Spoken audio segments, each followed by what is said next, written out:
Telugu audio Bible సంఖ్యాకాండము 10వ అధ్యాయము.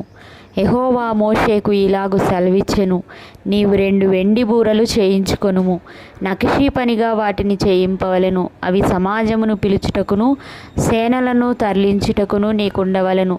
ఊదువారు వాటిని ఊదినప్పుడు సమాజము ప్రత్యక్షపు గుడారము యొక్క ద్వారమునెదుట నీ యొద్దకు కూడి రావలెను.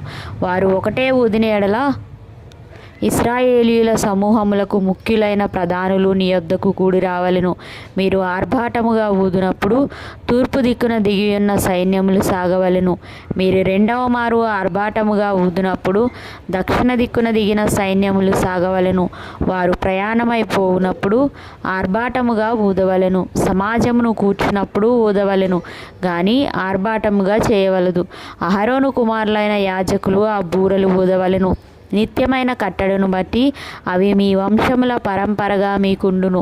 మిమ్మును బాధించు శత్రువులకు విరోధముగా మీ దేశంలో యుద్ధమునకు వెళ్ళునప్పుడు ఆ బూరలు ఆర్భాటముగా ఊదవలెను. అప్పుడు మీ దేవుడైన యెహోవా సన్నిధిని మీరు జ్ఞాపకమునకు వచ్చి మీ శత్రువుల నుండి రక్షింపబడుదురు. మరియు ఉత్సవ దినమందును నియామక కాలములయందును నెలల ఆరంభములయందును మీరు దహన బలులను గాని సమాధాన బలులను గాని అర్పించినప్పుడు ఆ బూరలు ఊదవలెను. అప్పుడు అవి మీ దేవుని సన్నిధిని మీకు జ్ఞాపకార్థముగా ఉండును. నీ దేవుడైన యెహోవాను నేనే.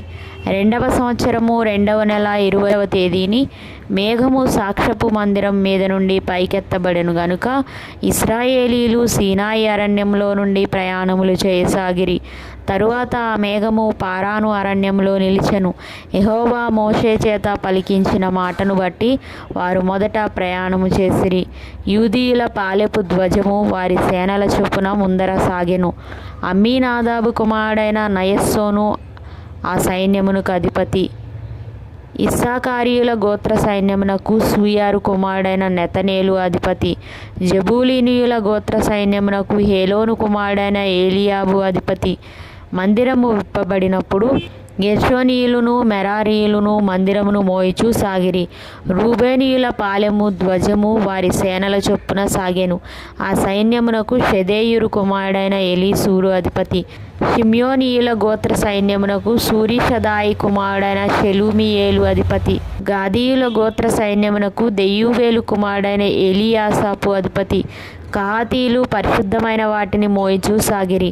అందరూ వచ్చులోగా వారు మందిరమును నిలువబెట్టిరి. ఎఫ్రాయిమీయుల పాలెపు ధ్వజము వారి సేనల చొప్పున సాగెను. ఆ సైన్యమునకు అమీహూదు కుమారుడైన ఎలీషామా అధిపతి. పెదాసూరు కుమారుడైన గమలియేలు మనష్షీయుల గోత్ర సైన్యమునకు అధిపతి. గిద్యోనీ కుమారుడైన అబీదాను బెన్యామీనుల గోత్ర సైన్యమునకు అధిపతి. దానీయుల పాలెపు ధ్వజము సాగెను. అది పాలెములన్నిటిలో వెనుక నుండెను. అమీషదాయి కుమారుడైన అహీయెజెరు ఆ సైన్యమునకు అధిపతి.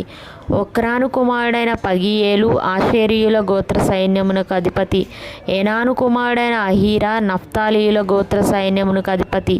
ఇశ్రాయేలీయులు ప్రయాణము చేయనప్పుడు తమ తమ సైన్యముల చొప్పుననే ప్రయాణమై సాగిరి. మోషే మామయ్యగు మిద్యానీయుడైన రెవుయేలు కుమారుడు హోబాబుతో మోషే, యెహోవా మాకిచ్చెనని చెప్పిన స్థలమునకు మేము ప్రయాణమైపోవచ్చున్నాము. మాతో కూడా రమ్ము, మేము మీకు మేలు చేసెదము.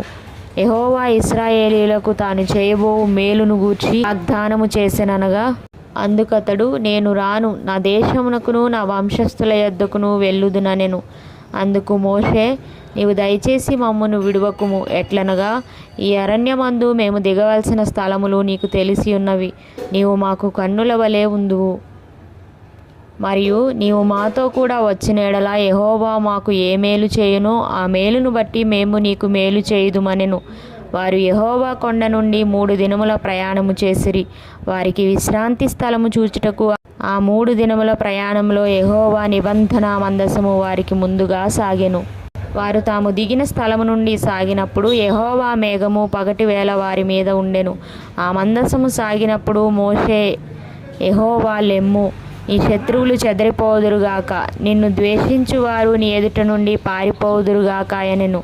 అది నిలిచినప్పుడు అతడు, యెహోవా ఇశ్రాయేలు వేవేల మధ్యకు మరలా రమ్మనెను.